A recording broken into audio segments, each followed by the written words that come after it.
Welcome, Bill, our interim CEO. I'm going to call this meeting to order. It is October 22nd, just a little bit after 5 p.m.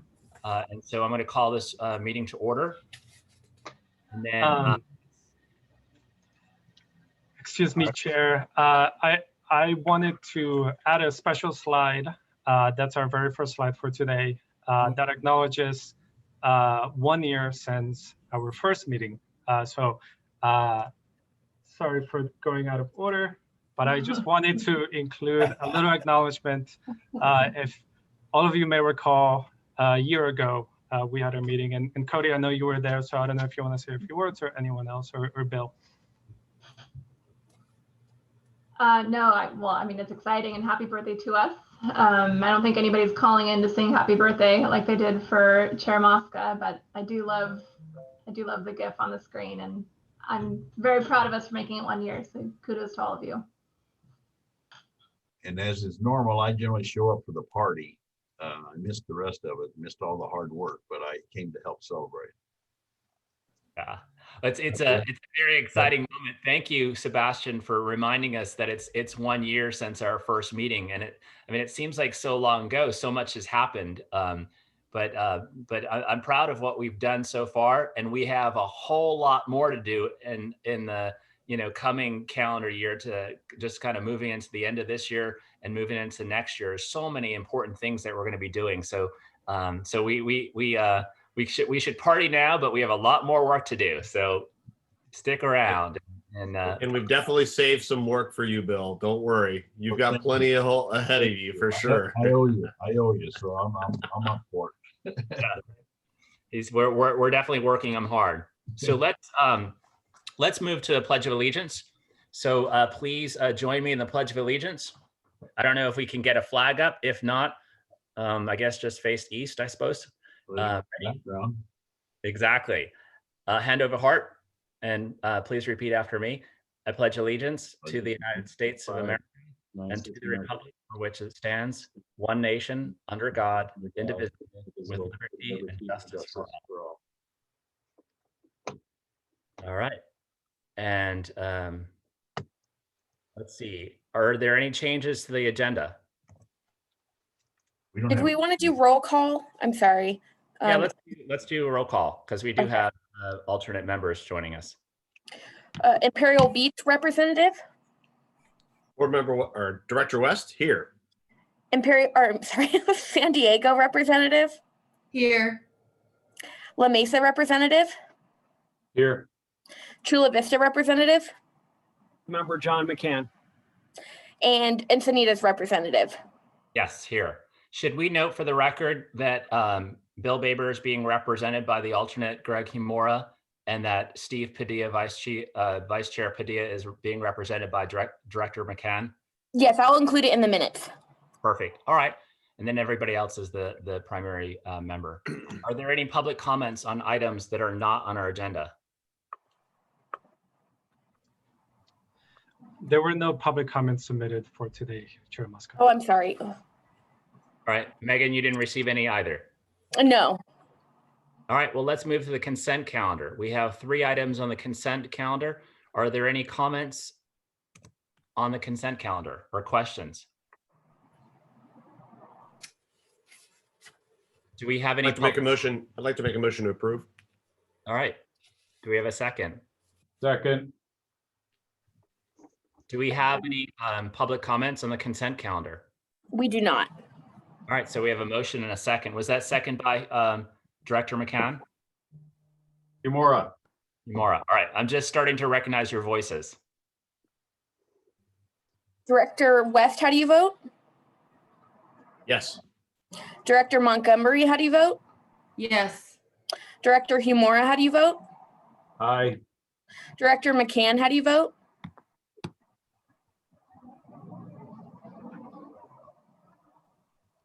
Did you hear me? Aye. Thank you. Chair Mosca, how do you vote? Yes. Motion carries with all directors voting yes. All right, let's move to item number 4, which is our operations and administration report from the interim Chief Executive Officer, Bill Carnahan. Okay, well, we're going to sort of tag team you here. We're going to take different parts of it, some of which have been ongoing since before I came, and there's other folks right now more qualified to talk about that than me. But I'll just briefly touch on item A, the staffing. As you may recall, we went out for 2 position recruitment, power services, and regulatory affairs and compliance.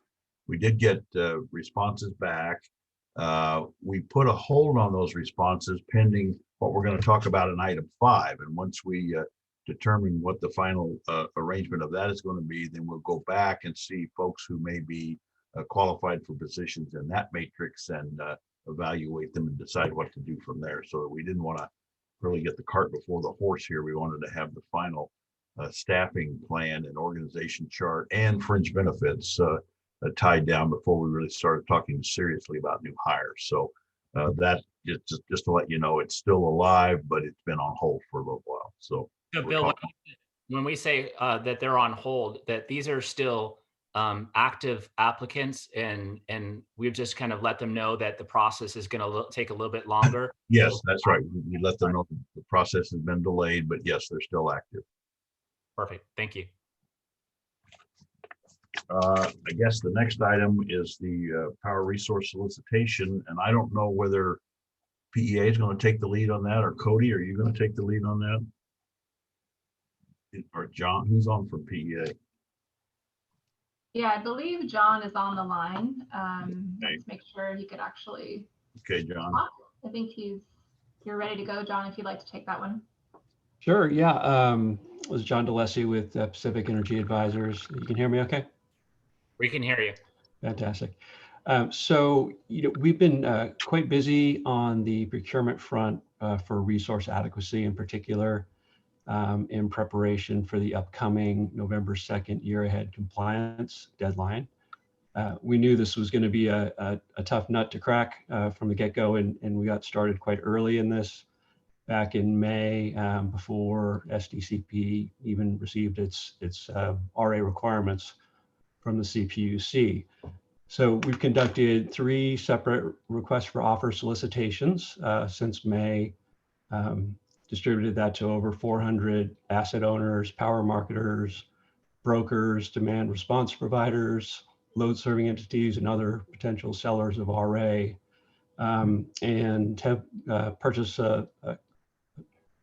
quite a bit of capacity through those efforts, particularly the first one.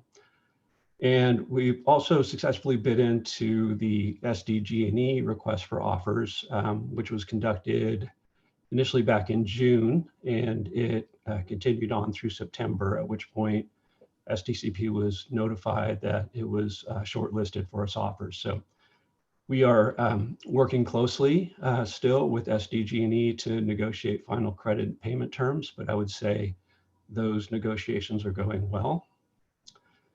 So through these efforts, we've secured about 95% of SDCP's local RA obligations for 2021 to 2023. So we're getting close, not quite 100% there yet. As I think we're all aware, it's challenging as a new entity trying to buy significant capacity in what's really a constrained local market in the San Diego area. But I think we've made tremendous progress. Again, about 95% of the obligations are already either under contract or in negotiations. And we continue to seek offers for the remaining requirements. SDCP's ability to comply with the requirements obviously are subject to what's available in the market and the constraints in the San Diego area. So as I said, we're not quite 100% of the way there. And if it does become necessary, CPUC rules do allow for filing of waivers for the local RA obligation. So we're still working that, but it may be necessary that a waiver is filed. If that does become necessary, that would be submitted on November 2nd, along with the year ahead compliance documentation. So with or without the local waiver, we'll still need to meet the year ahead system RA requirements. And so we're continuing to work on those. But that's where we are with RA procurement. It's still ongoing. Still have a little bit of time next week to finish things off if we can. But that's the lay of the land. So John, so we're short about 5%. And you're saying that you're hopeful that in the next week that you'll be able to acquire the remaining 5% that for this compliance requirement? I think at this point it's unlikely that we'll be able to find the additional San Diego area local RA. I think I would say it's unlikely at this point that we'll be able to find that. All right. So what hurdles did we kind of encounter that means that we're not able to get 100% of this compliance requirement? It is strictly a lack of available supply. So we've asked everybody. We've asked SDG&E, and we have are in the process of purchasing everything that they have to sell us. And so there are literally no offers for local capacity beyond what we provided. Is SDG&E going to also file a waiver? I don't know. I mean, they're in a position where they're selling off excess. So, I can't say whether or not they would be filing a waiver, but they're in quite a different position, having the large chunk of their customers and load transfer over SDCP. So they're in a much different position than is SDCP. John, out of curiosity, is Clean Energy Alliance going to have to file a waiver? That I don't know. All right. What's the standard for this waiver in terms of it's not available and it's a constrained market and it's not available? It's likely. Go ahead. I feel that we have a very strong case for it. And I don't know if Ty is on this meeting, but he could provide the details. But in a nutshell, there's, it requires good faith efforts to procure. There's even a price threshold that we've paid well and above of the price threshold that could justify a waiver. In other words, one of the waiver triggers is if you are unable to find local capacity at or below a price of $4.25 per kilowatt month. And I can tell you that SDCP has paid well above that for the supply, for the RA that it has procured. So other parties have just stopped there and said if they can't find supply at $4.25 or less, they're just going to file a waiver. That was not the mode that SDCP is in. SDCP is in we want to be fully compliant. So we're facing a situation where we're just not receiving offers. There's just not the capacity being presented to us. I can't say that I'm not a bit disappointed because I think that we've been talking about for several months, for a long time, the idea that we're in a constrained market. And I would have hoped that with less than a week left before we have to comply with this, that this board would have gotten advanced understanding and knowledge and notice of the fact that we would have to file a waiver. So that it's a bit, I understand the predicament of a constrained market, and we're kind of at the end of the cul-de-sac, if you will. But this is the first time that this board is hearing this as well. If I may, Mr. Chair, interrupt just a second, please. I don't want to stop the discussion anyway, but some of the specifics are considered market sensitive information under the PUC rules. And so I just wanted to, any specifics that John may have to provide could be confidential, given what might go on in the waiver and what SDCP may or may not be short. So you're happy to continue on the discussion, just the specific information, please consider could be market sensitive. No, Right. thank you, Ryan. Thank you, Ryan, for jumping in. And please, if I ask anything that is getting to that point, please jump in. And John, please curtail your answers if I'm not necessarily aware of all the parameters here. So, John, if I'm asking something, please curtail your response to what is not confidential. Chair Chair Mosca, Mosca, sorry, go ahead. So Yeah, go ahead. I'll recognize Director West, and then John, if I think you were calling on Ty as well. So after Director West, Ty, if you want to say anything as well. So yeah, I'm a little bit. I'd like to walk. If you could, John, if you could walk me through this waiver process, how long it takes, what is the likelihood of approval, all kinds of, just kind of walk me through that so I understand what we're getting into with this waiver. Mr. West, I can address some of that response if I may, and I have a comment before I do. Great. Chair Mosca alluded to this a little bit in his comment. The San Diego area has been constrained in terms of local resources for quite some time. It's well documented. It's that fact has been recognized by the Public Utilities Commission. It's been featured, recognized by the California Independent System Operator and their local capacity studies. It's been recognized by the PUC and their state of the RA market. We have increasingly seen across the state, and not just in San Diego, a significant uptick in these types of waivers being filed, specifically around local RA. This is, the constraints around local RA are one of the reasons that the PUC decided to form a central procurement entity and is overhauling the RA program. So this is a problem that's being faced by a number of load-serving entities, including SDG&E. SDG&E in the past has filed similar types of waivers.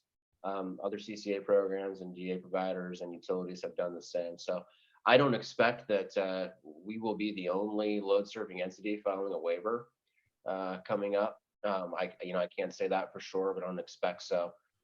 With respect to Mr. West's question about the process requires that we file a formal waiver. There's a detailed standard for granting the waiver. It includes price thresholds, the showing of diligent or good faith efforts to procure the resource. And we are also required to supply documentation regarding our efforts. Our firm has already spoken with Mr. DeLacy and PEA about that waiver, and that process of developing that waiver is underway. Once the waiver is submitted, it is reviewed by the Public Utilities Commission. And there is an opportunity for other parties to file a protest to that waiver. Looking back at previous protests that have been filed, they've been almost uniformly for lack of documentation, which is a problem that we will not have. So many of these waivers are granted without incident, and given the circumstances around the efforts that have been made on the program's behalf, we have a very good chance of having this waiver granted as well. Thank you, Todd. That was excellent response, and thank you for that clarity as well. Director West, did you have further comments? No, that's it. All right. So I guess the one thing that I would say in addition to that is just that that I think it's important for this board to have. This is our primary goal, right? To procure power on behalf of our ratepayers. And so I'd like to have more information in the future. I don't know, John, if you and PEA can work with our interim CEO. I'd like to, in some way for this board to have, not immediate feedback, but just more information that we're reaching our goals. And if we're not, at least we have information to that as to that. We're not just kind of getting it at the last second. Mr. Chairman. Yes. Bill, I totally agree with you. I think the last thing we want to do with the board is present surprises, and this is really a short fuse. We're less than about 10 days away from the action and there's certainly a negative connotation to have to seek a waiver. I mean, I think as the staff, and I think PEA also would say that we hate to do this kind of thing because it looks like you're not doing your job. But I think if we can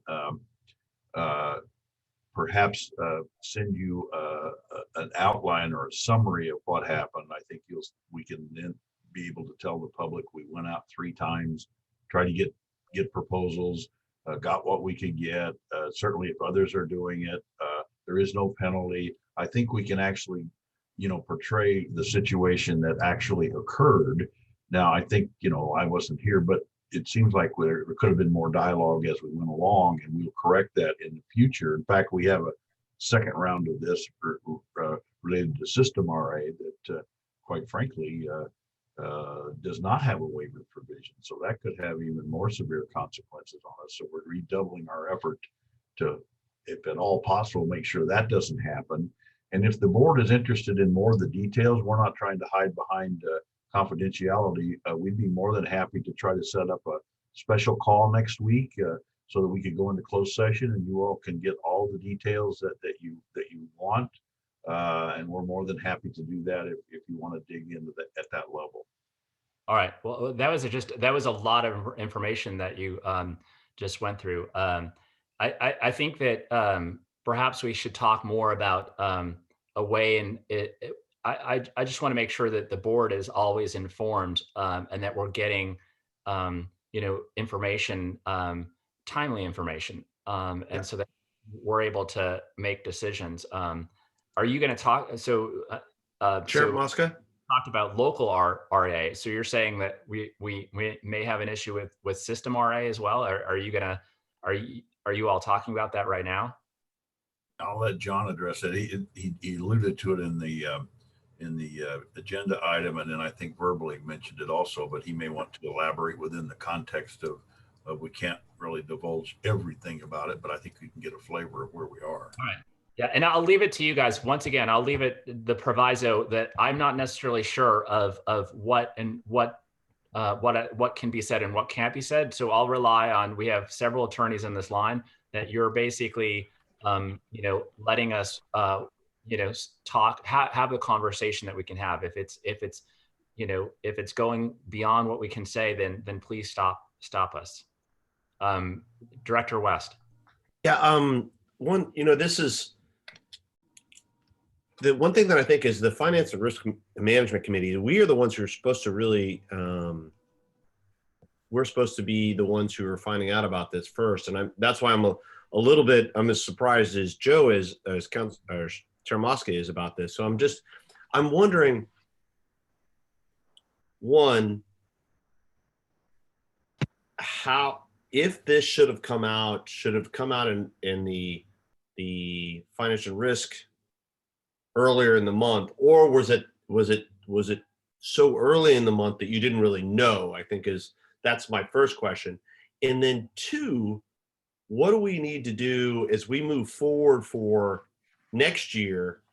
Is there anything we can do to prevent this in the future? And before we move on to the next question that I think Chair Mosca has to tackle the next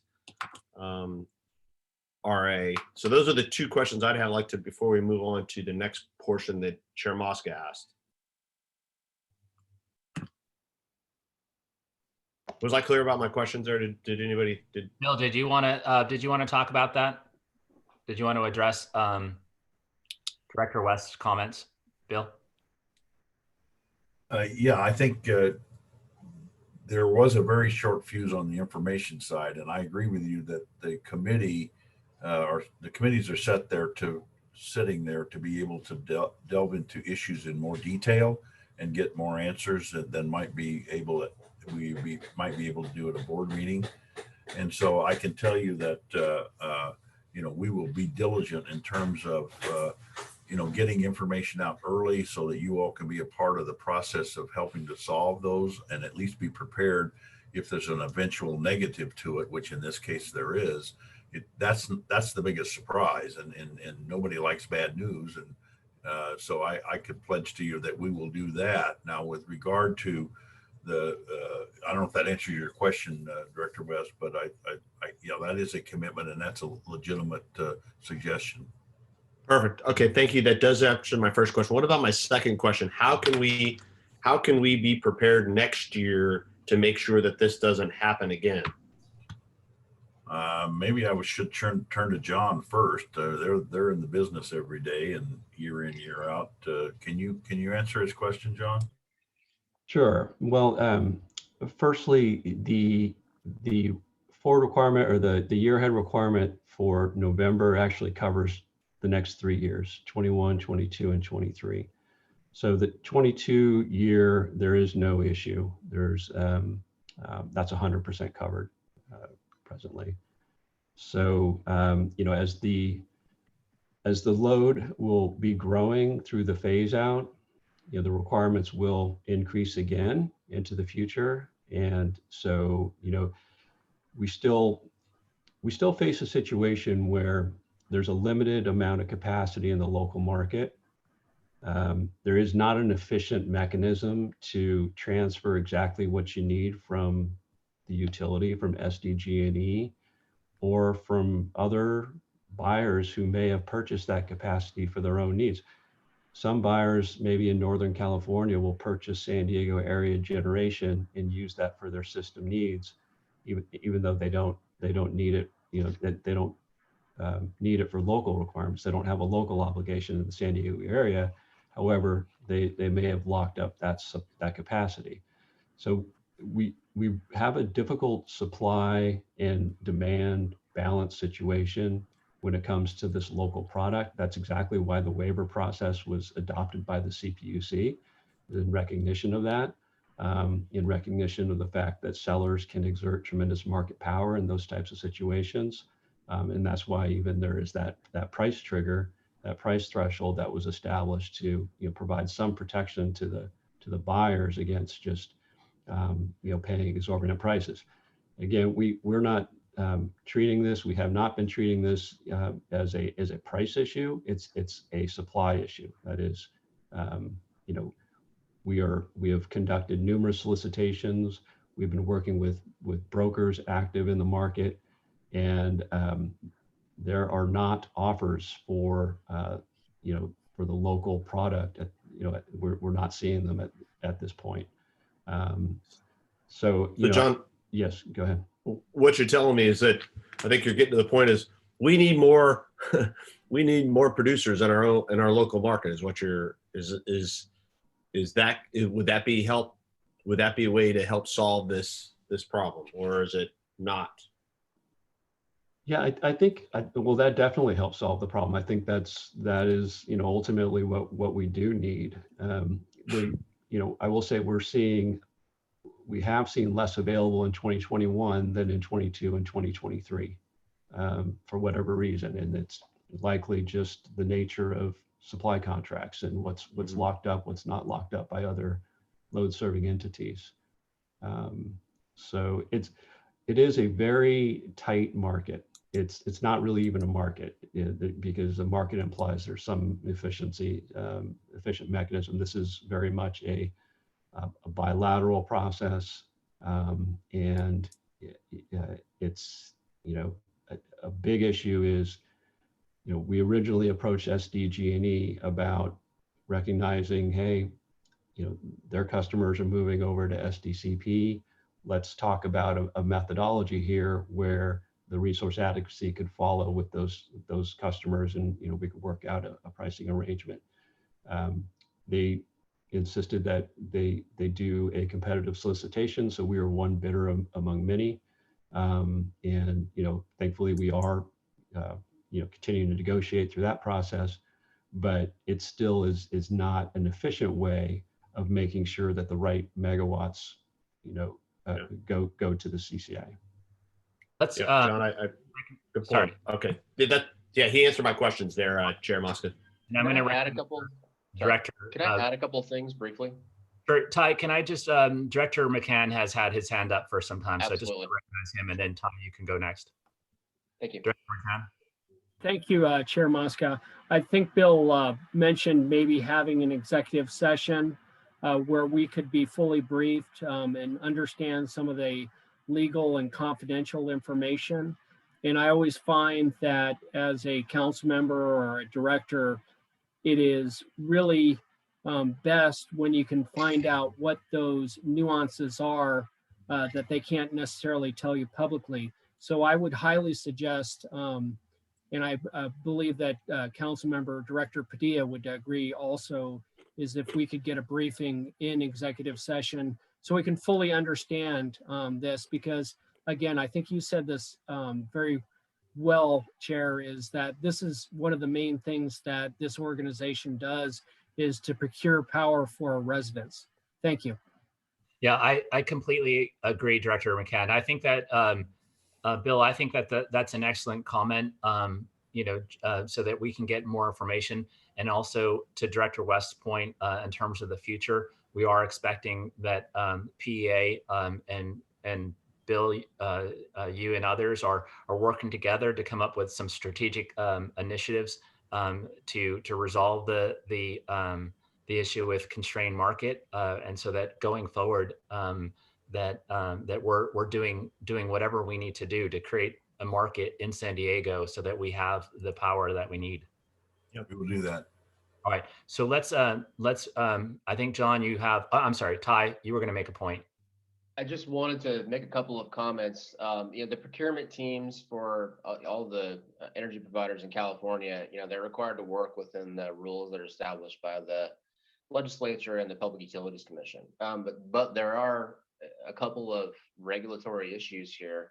One of them is that, and John described this in terms of efficiency, but we don't have a process by which the CCA programs can access the utility portfolio. That's something that's being discussed in PCIA Working Group 3, they call it, unresolved at this point. That could be a mechanism or a similar type mechanism that could help us out through allocations. And so that's, if that were to advance, that may assist us with meeting our local capacity need, or again, something similar to that.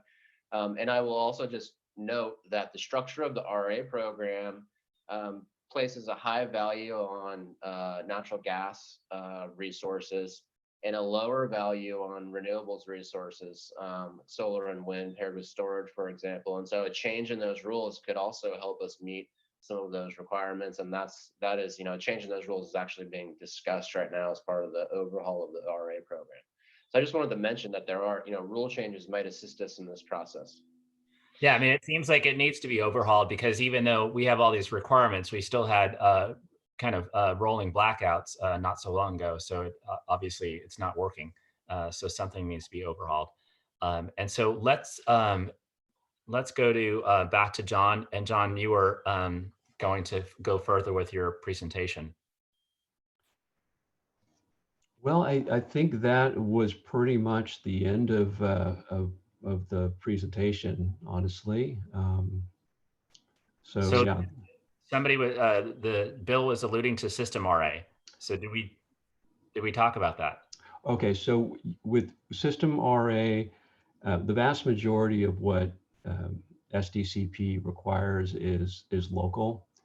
There is I don't want to get too specific here, but there are some system requirements, and so that's less constrained, because system means you can purchase it throughout California. So there are more opportunities there. Prices are quite high. I will say that, particularly in the time where SDCP is needing the System RA. So those efforts continue, and I think there's a higher likelihood that those requirements can be filled than the local being such a constrained area. But there is still a remaining system obligation that is yet to be filled. All right. All right. I guess I don't know, Ty, if I can go further here, because I'm hearing a bit of a reading between the lines, and there's information missing. So should I say that should we take Director McCann's comment to heart here and just say we should have an executive, some sort of board closed session on this, because I'm just not necessarily hearing. I think that would be a good idea, Chair Mosca. And I think, part of the difficulty in discussing this openly at a board meeting is that the negotiations and discussions and efforts are ongoing. All right. With respect to System RA. So I think that would be advisable. All right, perfect.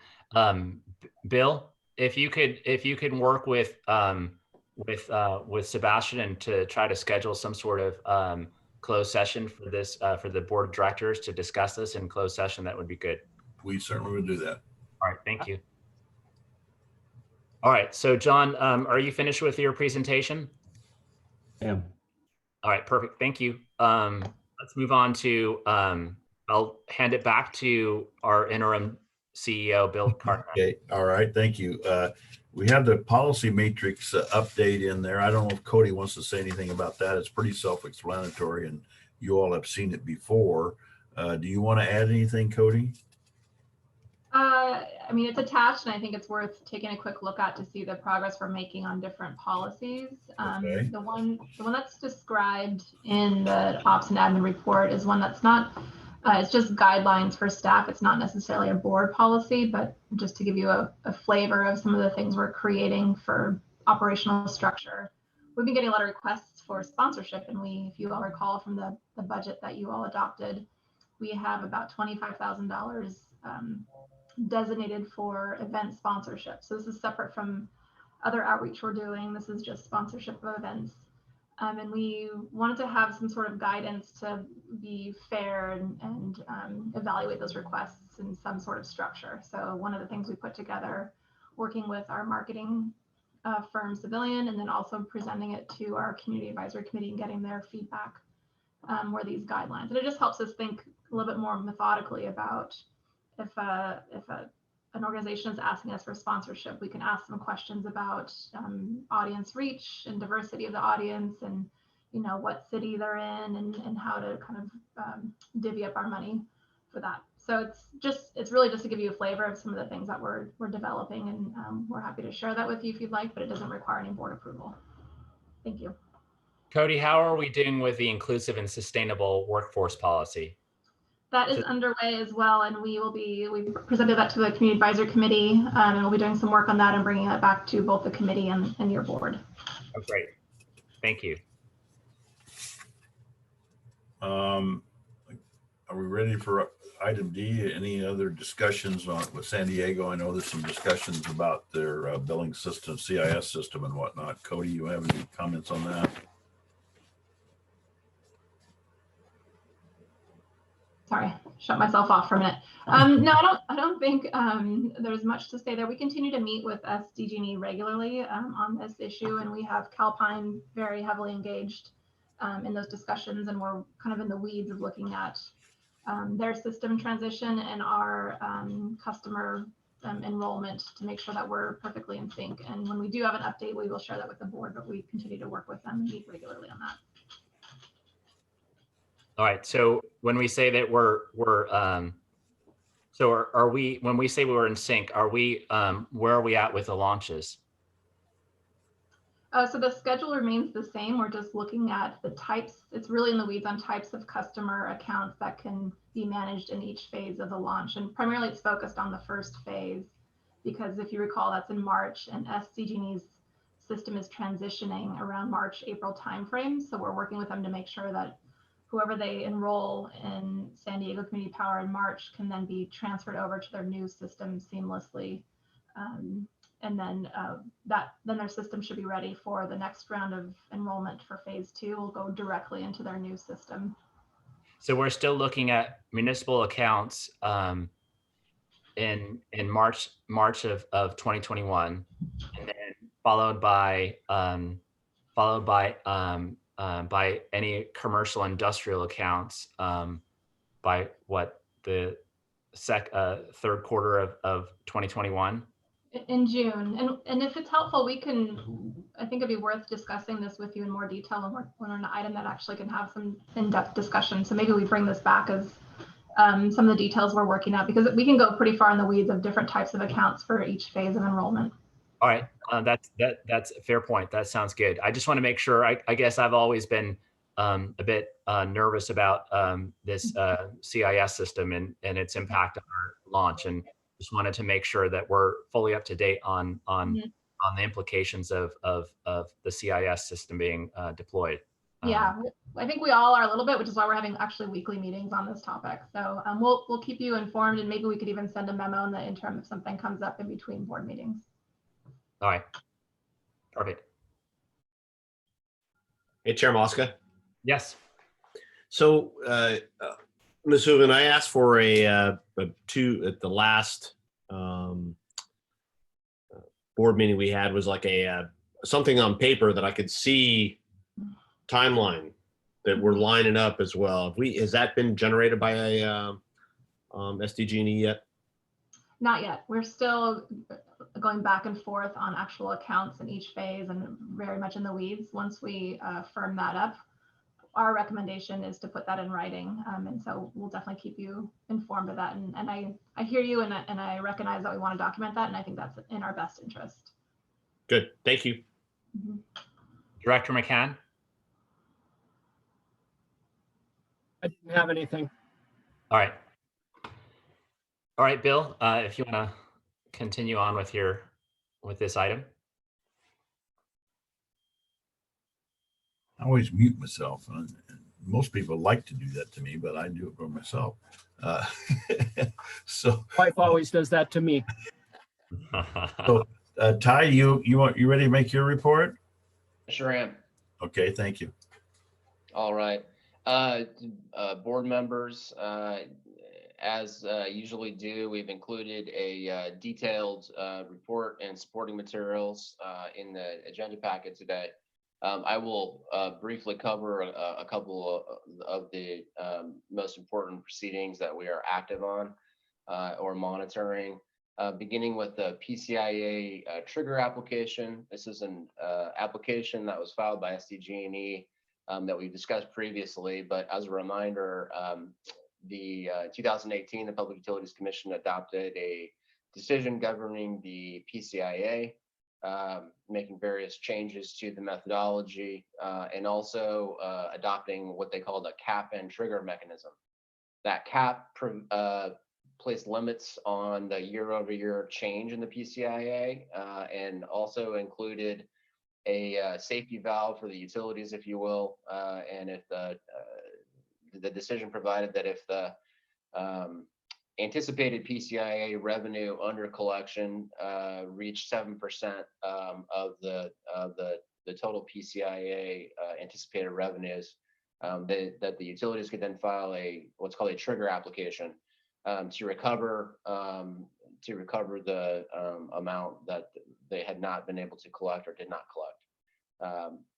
SDG&E, this is the first year that these trigger applications were eligible to be filed under that decision. SDG&E was the first utility to file a trigger application. They were seeking recovery of $8.92 million in order to bring their balance, the specific balance they're trying to recover to zero. You will recall that this application does not have a direct impact on SDCP, but since it's the first time it's been filed, the board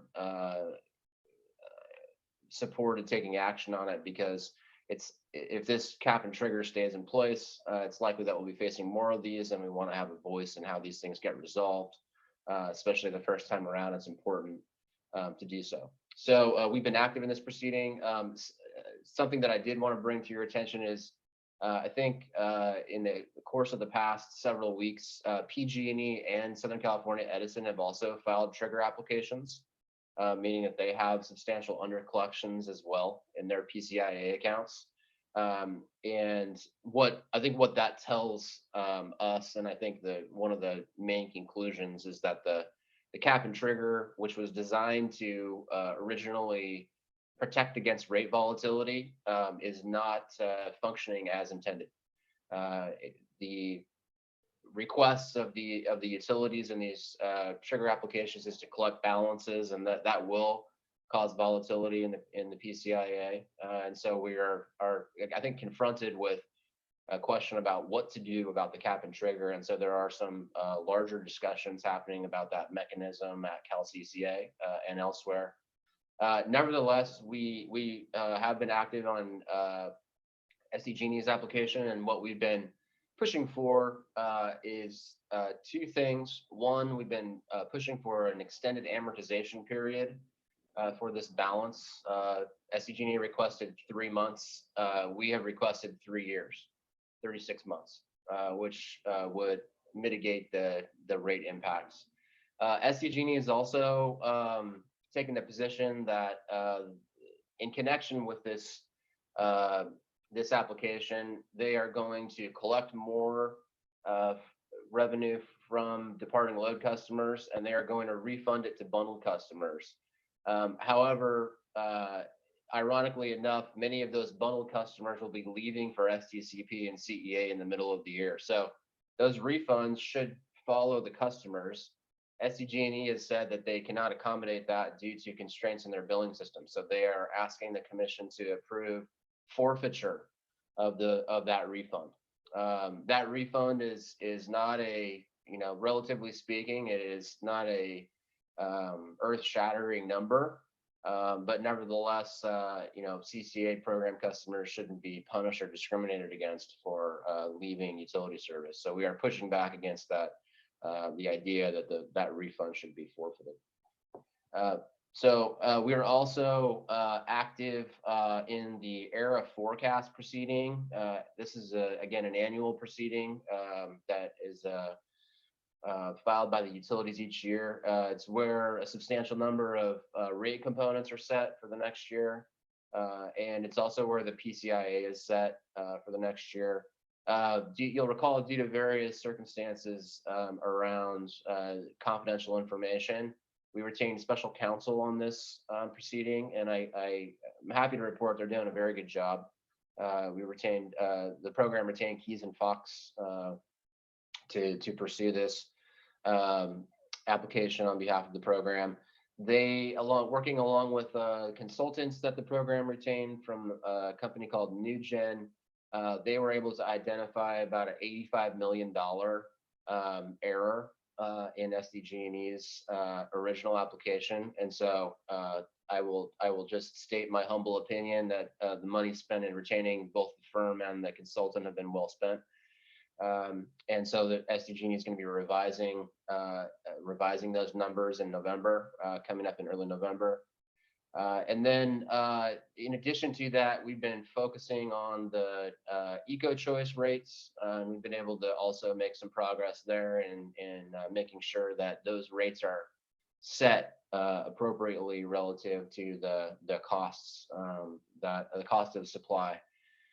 And so we've been making some good progress there.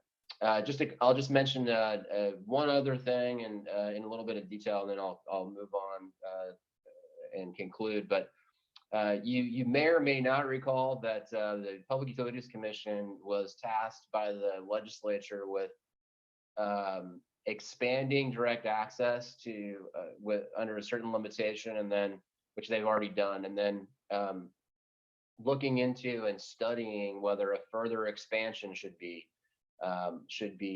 authorized. The Public Utilities Commission came out with its study, and it recommends that the legislature if it so desires, wants to take further action, would be required to take further action, passing a bill to authorize the expansion of DA, and that if it was done, that expansion or that bill should not be authorizing an expansion of DA service until DA providers can show compliance with RPS standards. So I think this was one of those cases where we could have been looking at a potential expansion in DA service, which would have directly competed, particularly for commercial customers. with SDCP, and unfortunately, that's not going to happen anytime soon. And so if it happens at all, it would require a bill to be passed the legislature, and it would not, based on the PUC's recommendation, would not occur until after 2024. So that's certainly positive news, I think, from looking at the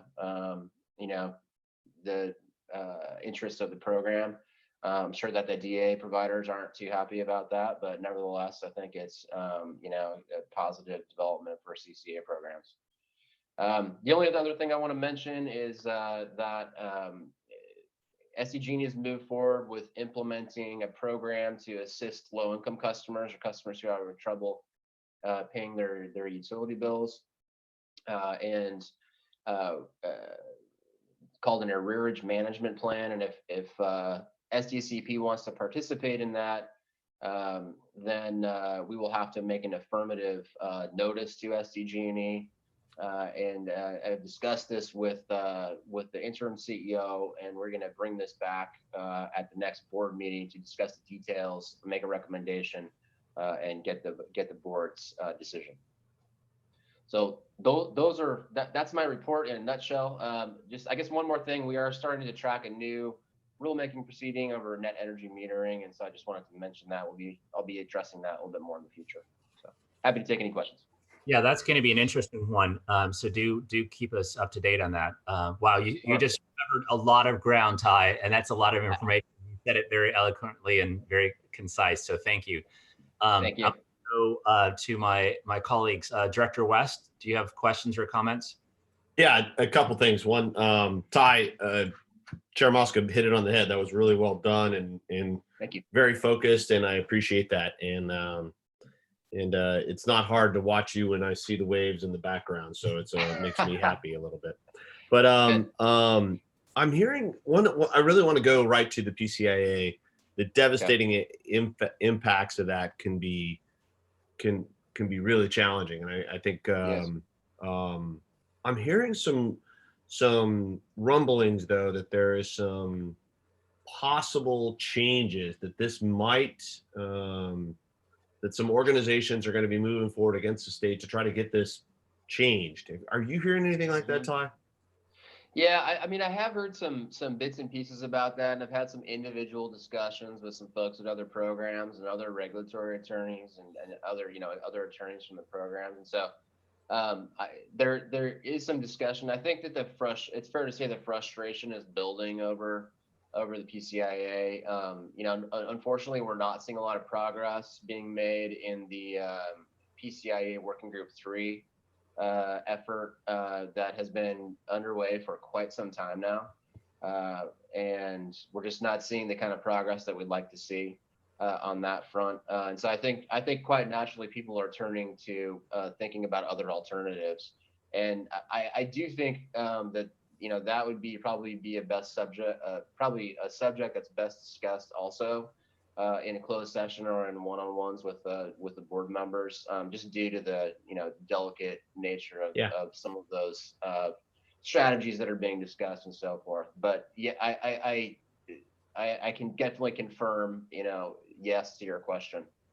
Okay, great. That's good to hear, Ty. And I am getting lots of questions about that. So I am very interested in any more information that you can provide to us in any way we can get that out. So, and then last, my next question is, so the bundled customers refund. So obviously no one who is a bundled customer has any idea about this. I feel like this is, if we don't make this an issue, this is just going to go by the wayside, and SDG&E's not.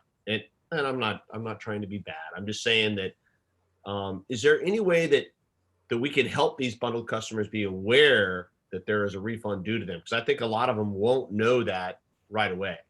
I mean, what are your thoughts on that, Ty? Yeah, that's a good question. Outreach to customers traditionally not been my area, Director West. But I certainly think that, we could post something on the site, a notice or something like that. It would be kind of one obvious thing to do. I could certainly, we could certainly provide some content on that front. In terms of getting the message out, I'm probably not the right person ask Yeah. about that, but certainly we could put something together to show, you know, what the impact is, what the issues are, and so forth. Yeah, Ty, that's exactly what I was just driving you down this road. So I'm actually was going to say, yes, let's have you put something together, get it to Bill, get it to the interim CEO, and get some information out so people are aware of it. So thank you very much, Ty. That's all I have. Thank you. Perfect. And Ty, perhaps you can work with Bill. You know, we always have maybe we can meet maybe perhaps at our next meeting at 4, and we can have an hour of closed session to discuss some of the matters that Director West was talking about as well that you think are sensitive. And, you know, we could always utilize that hour before our board meeting. So Be glad to. Director McCann, your hand is up. Did you have a question or a comment? I don't have a question here, just appreciate the updates. And I think I don't have my hand up, but I don't know if it's still, I'll have to lower it. There we go. Thank you. All right, it's down now. All right. Any other questions or comments by my colleagues? Yes, All right, sorry. Chair, I just put my hand up, so I don't know if you saw that or not. Sometimes it takes a minute. But I also just want to say thank you for the presentation, all of the hard work by all of the presenters, John, Bill, Cody, and Ty. And, you know, most of my questions have been answered. I still have concerns about the computer system. But with us getting an agendized item on that, I think it will help a lot with some of our anxiety around that. I just want to make sure that we are on track with that. And so I know a lot of work is going on behind the scenes, and I'm looking forward to that agendized item. In addition, I don't know how one makes an $82 million mistake, but I'm glad that it was found. So that was good to see. Also, the PCIA issue, of course, is ongoing, and we're continually hearing about this because we know that it has a high potential to affect our future customers. So thanks for keeping us in the loop on that. And then my last, it was going to be a question, but it was answered. We will also have an agendized item around low-income customers and potential burden for them especially. And so I was going to ask a question about that, but I look forward to discussing that. So thank you very much. Thank you, Ms. Montgomery. Thank you. Megan, are there any public comments on this item? There are none. All right. Ryan, I saw your hand up. Did you want to say anything before we move on to the next item? No, I just wanted to clarify, and that for some of these topics, a closed session may or may not be available, just for the public record. So we will look at this and decide what the appropriate vehicle is. All right, I'll leave it to you. I mean, I think when directors make comments about needing more information, I'll leave it to you and Ty and Bill to decide what the correct and proper vehicle is. Thank you. Perfect. I think that this was a receive and file, so we will receive and file that. Let's move on to the next item, and the next item is, sorry, just trying to get my, next item is item number 5, update of amended organizational chart and staffing plan. I believe this is your item, Bill. Yes, it is. Thank you.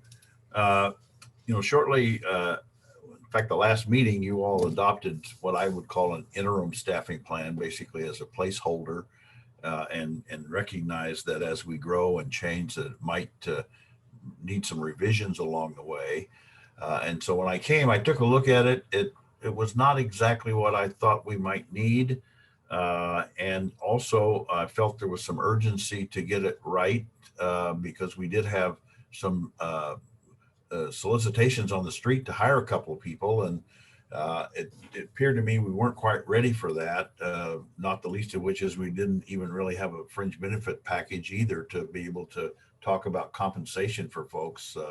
So I solicited Sean Marshall basically so she and I could take a look at what other CCAs, how they were organized, what were the common threads, what were the uniquenesses and the differences, and then we would take a look at modifying our org chart as a starting point.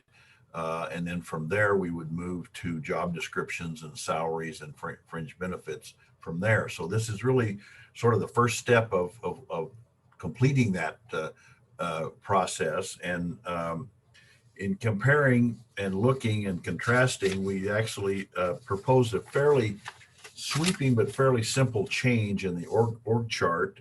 And that is to actually, as you can see from the discussions today, the power resource area is one that is very, very important to us. It's our core business, really. And we needed to make sure that it got the attention that it needed, and it should, in fact, in most cases, is a direct report to the CEO, so that we have a direct line of communication there and can focus their efforts on what is our core business. So that's really the major and almost only change. We are still operating with a chief operating officer concept. It has a variety of activities, but I think they're much closer aligned than if you put the power supply group under that, which is where it was before. So that's what I am proposing that we do as a change. I then, in developing the chart, I wanted to take a look at not just where we are today. I mean, we're going to be growing and changing and staffing up as we get prepared to start serving customers. So I took a look at the budget, and this year's budget actually indicated by the end of the year, we ought to have 7 or 8 folks on board, and then another 8 or 10 at the end of the next budget year. So there was provision in the budget to give us some heads up in terms of staffing levels. And so then I took a look at those numbers and took a look at the positions that we're going to have, and worked backwards in terms of prioritizing how we add those folks. And they're not all at any level, they're throughout the organization. And so you'll notice that there are 9 positions identified, which is where we should be at the end of this budget year. And then during the budget process, we can take a look at how we fill out the year 2 and the funds needed for that. So we would be ready to undertake that process really starting in November, and making those staff additions at really a fairly rapid pace, which is consistent with what CCAs do as they staff up to be a real operating entities. And so I think now we have a roadmap of where we want to be at least the next couple of years. These things get changed as conditions change, so it's not really cast in concrete, but I think it gives us a good direction and a way to start acquiring the talent that we need to do the job in a systematic way, and in terms of what's needed and when. The other part of it is that we will continue that now to do job descriptions and salary comparisons. And Tom Bukowski of Encinitas has been very, very helpful to us, particularly starting this process in the area of the fringe benefit package. And I'm going to ask him to present, I hope he's on, the results of his work, and then we'll move into the salary survey work, which he's offered to have his folks assist us in as well. So I think we're on the way to getting a good sound base and structure underneath the entity, so that we can move on with some confidence that we're doing it in the right way to meet the needs, and sort of grow our own talent and reduce the need for as many consultants. We'll still have them, they still serve a purpose, but we have to selectively pick where we use them. And so this should be the roadmap to get us started down that track. So I think with that, unless you have any questions, I'll be happy to answer those, and we can move on to actually item 6, which is the fringe benefit package. So I would recommend, actually the board doesn't have to approve the reorg plan, because I think the resolution you passed last time sort of gave me the authority to do that, but I wouldn't do that without getting input from you all and showing you where we're going and where we're proposing to go. So I would be happy to entertain any thoughts or questions or criticisms or whatever of the proposed plan. All right, any questions by my colleagues for our CEO? I see Director Montgomery Steep, you have your hand up, or is that from before? That's from before. Sorry about that. Director West? Yeah, just interim CEO Bill, I love that you're putting your fingerprint on this. I love that you jumped right in and immediately saw some things you think would work better and have moved forward with that. So yeah, I think I've looked at it. I think it looked great, and I also agree that these org charts are meant to be changed and updated as we grow, and so I'm appreciative of the work you've done, and I look forward to it as it grows beyond. So thank you. Thank you. Yeah, I would just underscore Director West's comments. I think that you know, when we passed the last kind of when we put together the last org chart and even the org chart before that, you know, it was kind of more general, and it wasn't really specific to different staff members that have different strengths. And so I think that, you know, I fully understood that this wasn't etched in stone, and that at some point we would amend it. I would imagine we would amend it several more times before, you know, the next several years is up, because you know, we're growing and experiencing different situations. And you know, I think that, you know, it almost seems like I'm kind of looking at this and thinking that you almost understood the conversation tonight before we even had it. I think highlighting, you know, Director of Power Services being a kind of a you know, it just stands out on this org chart as critically important, and obviously it is critically important. And so I really appreciate that kind of being, you know, separated out and being somebody that's reporting directly to the CEO, because that's important. All right. Any other comments for our interim CEO? Megan, do we have any public comments on item number 5? We do not. All right, then we will move on to item number, let's see. 6. Yeah, I'm just trying to find.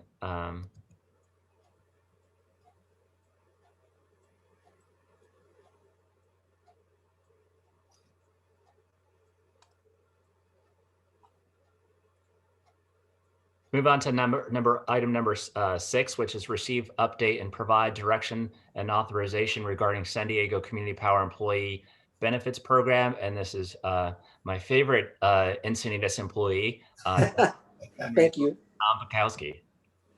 Good evening, Chair Mosca and directors.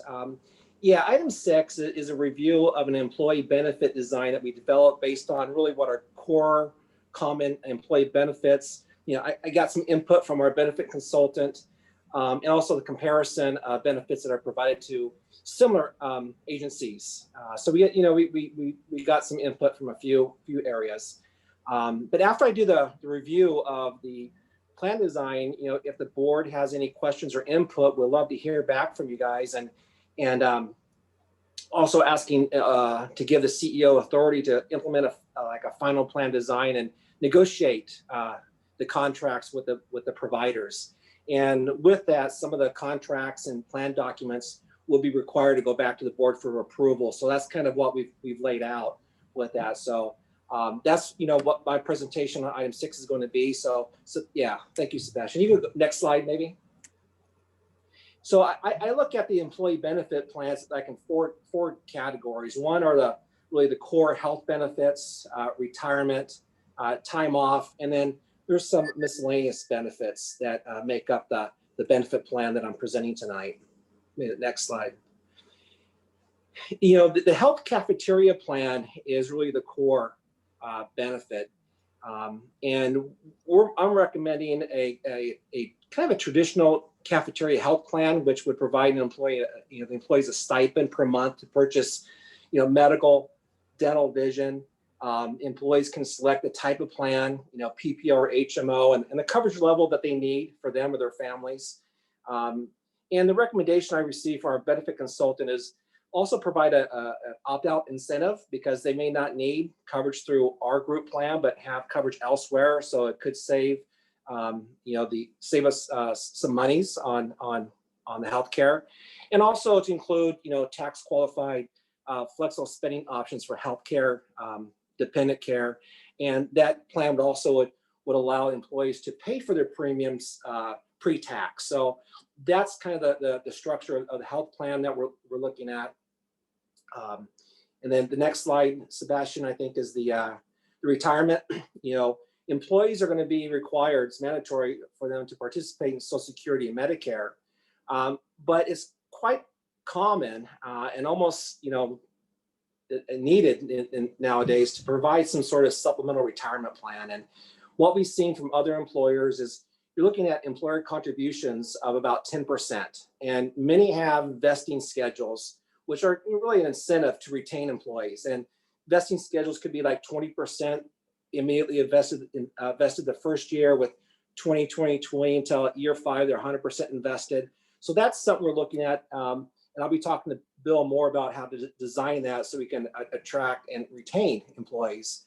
And the other part of the retirement plan is voluntary contributions. So we would set up a plan to allow employees to contribute voluntarily up to IRS limits into tax qualified plans. And that's an example of a plan document that would have to go back to the board for approval once we have that ready, which doesn't really take a lot of time. Those documents are pretty much standard, and I can put those together and bring them back to the board for adoption. So we're ready to have those when we hire the first employees. I think of the next slide. Yeah, this slide is a little busy, but I wanted to give the board kind of a look at really what the time off recommendation is, so you can see the holidays and the paid time off. On the right side, a pretty standard 11-day holiday policy. New Year's Eve, and I'm not going to read each one, but a pretty standard holiday package. And then for time off, I'm looking at some sort of tiered vesting. 2 weeks paid time off the first year, then year 3 you get another week, and then after year 5, 160 hours. The sick leave that I threw in there was pretty standard. It's about 8 hours a month you would accrue for sick leave, and that would be capped typically. Then other leave, exempt staff that may work overtime or board meetings, for example, give them 80 hours of admin leave. So if they need to take time off to for school or whatever they need to do for their kids, admin leave is pretty common. And for the non-exempts, for any overtime would be paid, per FLSA rules or laws. And then you also see that in terms of form of comp time, where they can take time off later on if they chose to. So those are all pretty standard, leave packages that I put together for you to consider tonight. Or if you have any questions, you let me know. And then the last slide, Sebastian, is really some miscellaneous or ancillary benefits, which are typically paid by the employer, such as a basic life policy, a long-term disability policy, employee assistance program. And then what we also saw on comparison for some other agencies is many are offering incentives to use alternative transportation, such as train or bus or other ways to get cars off the road, and a technology assistance of about $100 is what we're seeing out there, AKA cell phone allowance, if you will. So that's the pretty basic, I think, benefit plan, but I think it will help us be competitive to recruit and retain employees. And with that, Chair Mosca, if you or the other directors have any questions or comments, I'll be glad to answer anything I can. Perfect. Thank you, Tom. And so talk a little bit about the various agencies and organizations that you've kind of looked at to kind of determine what is market, what is competitive. Yeah, what I would need to do, there's attachment A that's on the staff report, and that was the comparison that Sean had put together, and I'm trying to multitask here and pull that up real quick. It looks like it says San Diego, so I assume that's City of San Diego. Yeah. Correct. And CPA, Clean Power Alliance, and MBCP and EBC. That's Monterey Bay, and it's now Central Coast CCA. All right. Okay. All right. So essentially, it was the City of San Diego and a few other CCEs in the state of California. Yes. I'm also happy to pull that up on the screen if you'll prefer. That'd be great, Sebastian. Thank you. Okay. Yeah.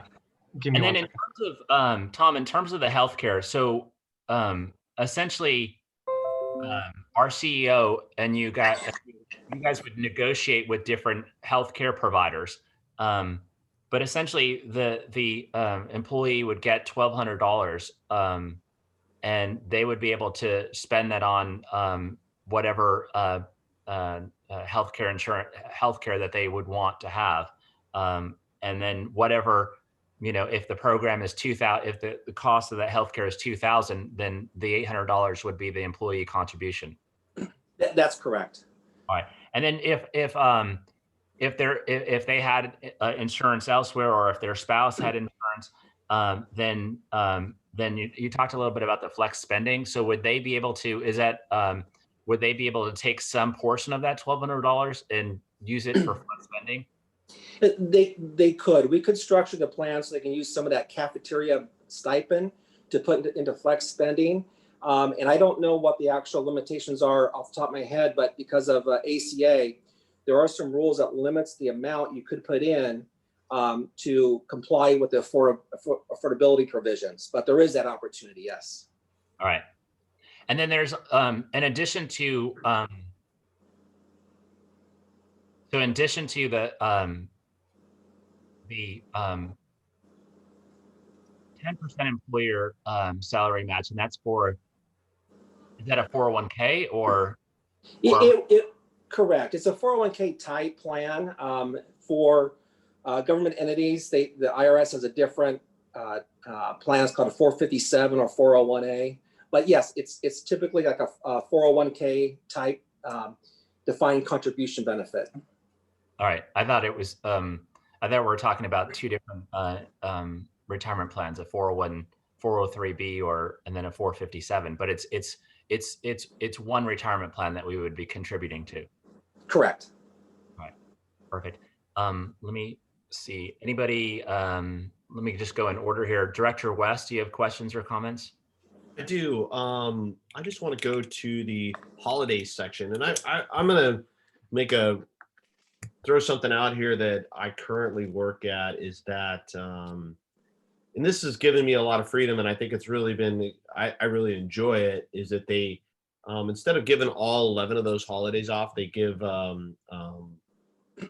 you have 6 of them, the primary holidays like Christmas, Thanksgiving, New Year's, 4th of July, the major holidays are always off. But then you get 5 floating ones, and it makes it, you can take those anytime you want. It gives some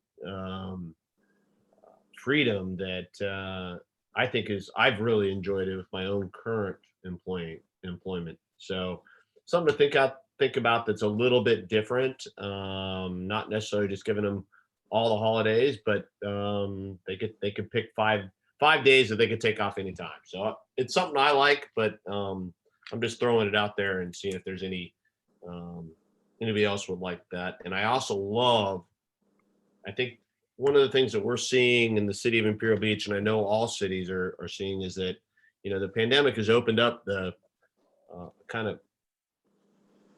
we need to figure out ways for alternative transportation, and also working from home can be done. And I didn't see that in our package here. And I wonder if there is, I obviously want to keep the alternative transportation incentive, but I also want to see if there's, as we identify positions that don't need to come into the office, I think we should incentivize people to stay at home and work. Yeah, I can make a quick comment on that. I left the scheduling out intentionally because I really think that's something that the CEO can implement in terms of flexible schedules or telecommuting. Like we're doing that now. I think most employers are, because there is a big need for it, obviously with COVID. And I think going forward, even after we're through this COVID crisis, we're going to do business differently.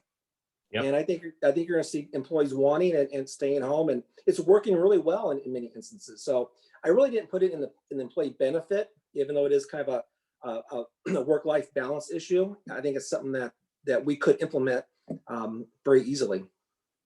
And then, yeah, thank you, Tom. Thank you very much. And then last but not least, I think one of the things that we're seeing, and I think all of us are, is the impact on working moms is one of the hardest things we're having to deal with. And I think there should be something in here in our employee package that, we will do everything in our power to make sure that if your student if we have to continue to work from home or school from home, that we will make every opportunity to make that transition very easy for them. So, and I know these are kind of details that the CEO can work out, but I'd like to see it that it's in our package. We're thinking about it because we want to be a friendly work environment for all. No, those are all fair points, Director West. I think it's fair to bring it up right now and that Bill and Tom are hearing it. Yes. That's all I have. In fact, Tom, I think we're doing something in the city of Encinitas on that. We are. I think many employers are, and we definitely can include that in our package, when we recruit and advertise for employees, and we can make sure they understand that we are flexible, and we are looking at ways to make sure we can give them that work-life balance is what term comes to my mind. But yes, I mean, it's a reality too. We have to do it. So it's not much we have a choice. All right. Thank you. All right. Thank you, Director West. Director Humora. Thank you. Thanks for the presentation, Tom, and gathering that information. Appreciate it. I would be supportive of Director West's comments with respect to the time off. I think that's good to add the flexibility in there. I think that's a good comment. Appreciate that. And then just a couple follow-ups. Regarding the opt-out incentive, had you thought about, what the monthly dollar value potentially might be with respect to that for the medical coverage? Yeah, what we see is typically between $500 and $600 a month, which is about half of what the cafeteria amount would be. Yeah, my suggestion there would just be to err on the caution of the lower side of that with respect to it, because just something to take a look at there. Okay.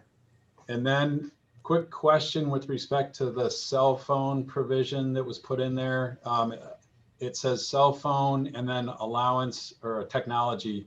Is the $100, that's not meant to also include the cell phone, is it? No, it's typically to cover the monthly service, Sure. someone's cell phone, and the other equipment such as laptops and those sorts of things, always going out on the basis that's provided by the employer. Like the equipment I'm using tonight, even though I'm at home, is provided by the city to me to use. Yeah, I appreciate that clarification. And I agree with that. I would just caution against trying to buy employees cell phones. That's not something we want to get in the practice of, because you don't want people carrying 2 cell phones. Yeah. Right. Thank you. Thank you, Director. Director McCann. Thank you, Chair. I agree with the floating holiday idea that Director West brought up. Many times people may want to celebrate different holidays that may not be the main holidays, and it gives them the opportunity to use those floating holidays for those times. The other thing is working from home. Many of my employees, when they work from home, they're twice as productive. So that should be a good opportunity. But also some employees, when they do work at home, they aren't as productive. They get distracted by too many different things, from their family to different projects at home, things like that. And I think it's best to let the chief operating officer be able to determine how they should be able to structure that, and managers and supervisors determine on what level their employees can. We definitely should have that as an option, but also it should be managed more by the person who's actually managing the employees. Thank you. Thank you, Director. Megan, do we have any public comments on this item? We do not. All right. Tom, Tom and Bill, do you have the feedback that you need? We do. I mean, I think modifying the leaves, so you have the floating holidays as opposed to the fixed, is a good idea. And we'll make sure that we emphasize in our recruitment about the ability to work from home and flexibility. I think those are good input. Perfect. All right. And then part of item 6 was also the need for authorization. So I'll entertain a motion at this time to approve that authorization for our CEO. I'll move the item, Chair, but just a couple of quick things. One is I just want to concur with Director McCann around setting a fluid schedule with folks working from home and in office. I think we're 9 months into the pandemic, we're seeing that the people are productive at home, but also that there is something missing with not always being able to be in a space, kind of, especially if we're starting something newer. This industry is extremely fluid.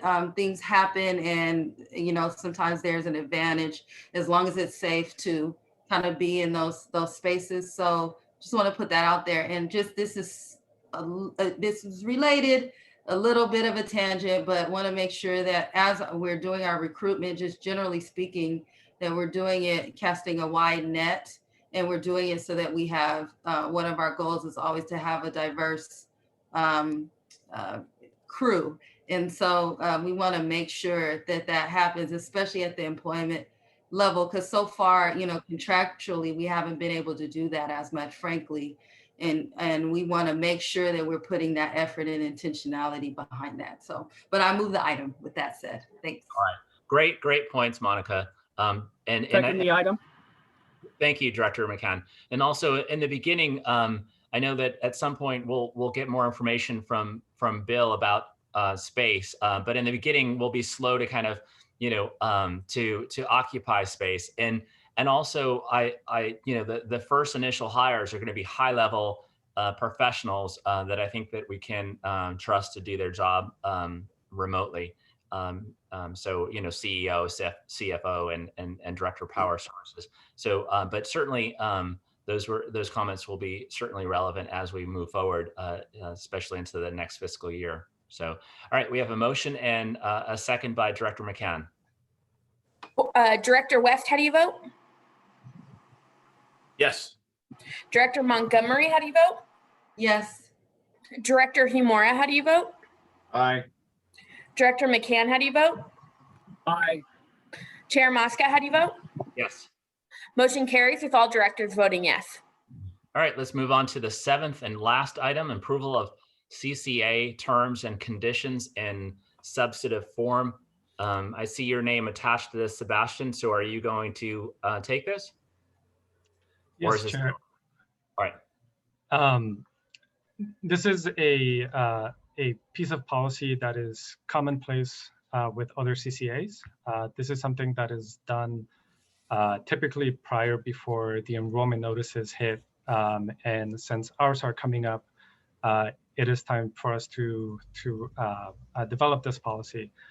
The reason why it's in substantive form is that we're working with Calpine Energy Solutions to develop certain small items in the attachment that is part of the staff report. And those include what our product names will be, as well as our customer service phone number.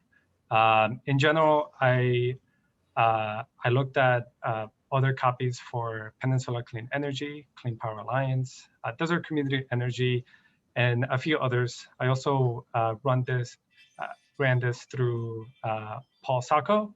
He is with Calpine Energy Solutions to make sure that we were capturing the best information that we could. So this policy, to give you a little bit more context, will be included in the enrollment notices. We're required to send a total of 4 notices to our customers for each phase, 2 before, 2 after.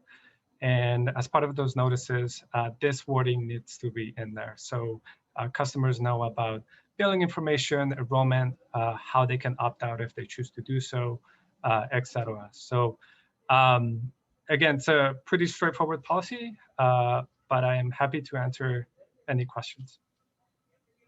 Thank you, Sebastian. So one of the key terms that we need to fill in is the product. So are we still? I don't know if this is a question for Bill or who, but are we still on track for, we talked about in our initial filing with the PUC, 50 to 60% renewable energy, and of course, an opt up to 100% renewable energy. So are we still, is that still going to be the product for SDCP once we launch? That is being finalized. I can let Bill chime in, but what staff is working on is to bring final product names and offerings for your approval next month's meeting. We're currently finalizing that information. We have Civilian working hard on what those names will look like. And we're also having conversations with John and Kirby on those two product offerings, whether it'll include more technical information than I can pretend to know. But yes, we're planning to bring that forward in November. And I think that answers your question, but Bill, please, if you want to chime in. So Sebastian, when you say the name, so you're saying that, just to be clear, so when you're saying that instead of me saying 50 to 60%, we would name that, like this is the green offering or something. Civilian would come up with a fancy a name for that 50 to 60%, or if it's 55% or 60%, wherever it falls. You're saying that Civilian's looking at coming up with a name for that. That's what you mean by name. That's correct. Yes. All right. I didn't understand that. All right. Perfect. Bill, were you going to say something? Bill, you're muted. Why do I do that? So I think we can safely say we're going to have at least 2 offerings and maybe 3, and we're trying to figure out. And I think the 2 you mentioned, Chair Mosca, is the 2 that we currently are the base, if you will, and we're exploring the options of whether there's any others that customers might be interested in. And it gets a little bit technical, but there is a difference between 100% renewables and 100% greenhouse gas, 0%. So, but that's kind of technical. We don't know what the demand is going to be. And so we're going to try to scope out some of those things and give you the pros and cons, and then come back and actually, as a policy decision, you all can make that decision based upon, what we have found out in terms of the impacts, et cetera. So yeah, we're teeing that up for next month. Good. I mean, I remember going back to one of the first meetings. Sebastian was talking about the first meeting tonight. I remember the first meeting that we had. We talked about the potential for 3 offerings. I know Clean Power Alliance has that, though their IOU is lower in terms of RPS, and so it made sense for them. But yeah. I do think that if we're settling around 50%, because we prioritize that default amount, then it wouldn't be a bad idea to have something in between 100%. Once again, kind of connecting to the topic of really the constraint environment within San Diego. If we are moving people to a higher amount, say in between 50 and 75%, 50 and 100%, are we giving even more cues to the marketplace that this region is interested in more renewable energy, isn't it? And is it helping us with that constraint? And so I'd leave that to you. I'd also just want to say that my colleagues on the City Council in Encinitas have brought up several times that they would like to discuss an opt-out, a default amount for the City of Encinitas at 100%. And so I'd love to have that discussion at some point where individual cities can pass resolutions, have their own discussion, and pass a resolution if they want to enroll all of their residents at 100%, and then potentially have a default to SDCP's default product, or whatever product SDCP offers, if they'd like to default to that, or of course, while I wouldn't want them to, but they could also default to the IOU. And I think that's of interest too, because the cities will have to adopt a default rate of whether it's one of the 2 or one of the 3, because there are going to be customers. It's a proactive opt-out or proactive rate decision on behalf of the customers, and some of those customers just aren't going to do that.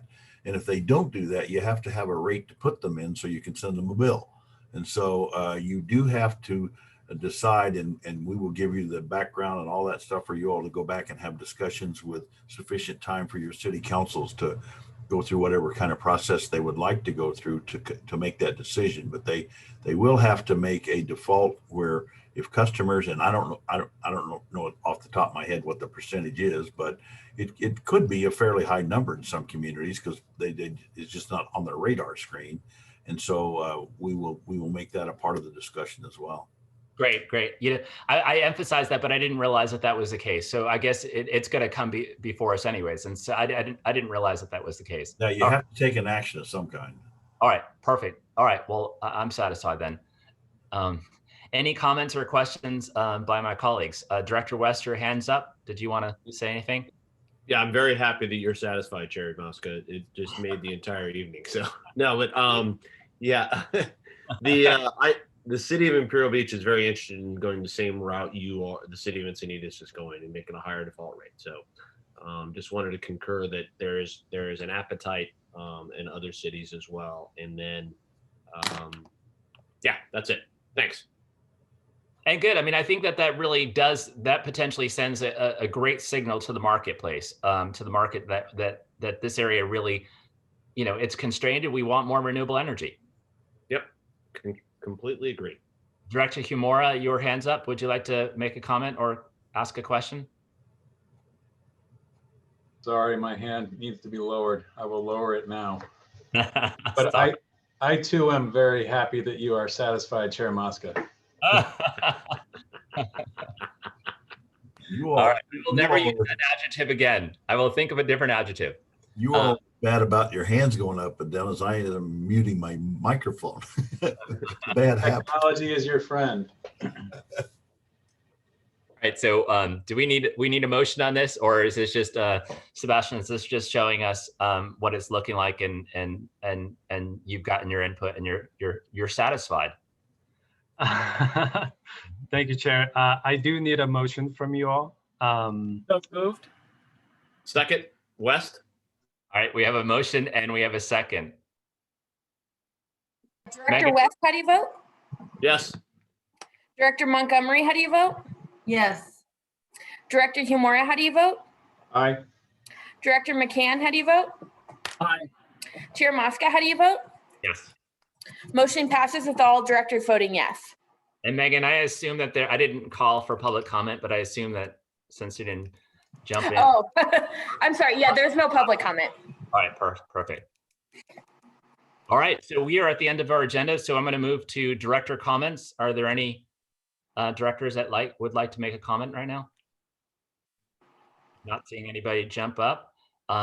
Reports by our CEO or it says management. So I suppose anybody, CEO or anybody in management can make a comment. That's a little scary, but only to say that our main takeaway today is to try to set up a meeting next week so that you all can discuss in more detail what's happening with RA and those kinds of things. So we will do that. And yeah, perfect. Yeah, I don't think anything else needs to be said, but that sounds great. Reminder, we're going to do it. All right. And Ryan, did you want to say anything? Do you have any report from General Counsel? Nothing to report. Thank you. All right, General Counsel, thank you. Director McCann does have his hand up. Sorry. Oh, sorry. Director McCann? Very much, Chair. I just wanted to say it was a pleasure being the alternate director and being able to act as director. I really appreciate what everybody is doing. Great discussion today. Bill, I appreciate you filling in and doing a great job. And we all have to continue to work very, very diligently to make this successful. I think there are a lot of people who are cheering us and hoping for us the best. I think there's also a side out there, unfortunately, that's hoping that we won't be successful.